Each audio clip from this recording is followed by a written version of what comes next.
After returning to the parquet, Bert threatened the coach. And if you want me again playing, then you take me out of the camp. In fact, the coach had already decided to take Bert through the season. But when the coach happily returned home, he encountered a family storm. His eldest daughter, Mary, said directly, "Drove Hitler home, did you?" He was the one who wanted to play football with him.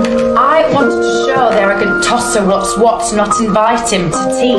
Daughter has a problem with him, and his wife also expressed dissatisfaction with him. Even his young daughter and his 80-year-old mother also opposed him to contact Nazi soldiers because it is likely to make their family the object of criticism from others. But the coach didn't think he was wrong. He firmly told his family he would not only continue to let Bert play football, but also bring him to work in his store. Mary spoke in the German language, expressed her strong protest to her father. However, a week later, the coach really brought Bert back, which made Mary feel extremely nervous.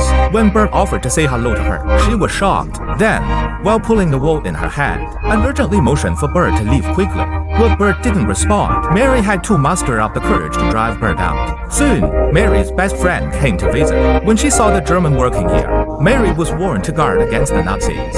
Be careful your dad don't leave you alone with it. He's probably dying to get new knickers. In fact, Mary was always on guard. When she saw Bert trying to get close to her sister, she quickly interrupted their conversation. Then Mary called Bert seriously. You think you just come in, play some football and everything's forgiven and forgotten? But you lot killed my friends, forgotten that you robbed us of our youth. You instead of going out dancing, we had to spend our evenings in a bomb shelter, hoping our houses are still standing and our family and friends still alive when we get home. But not for me. I know what you really are.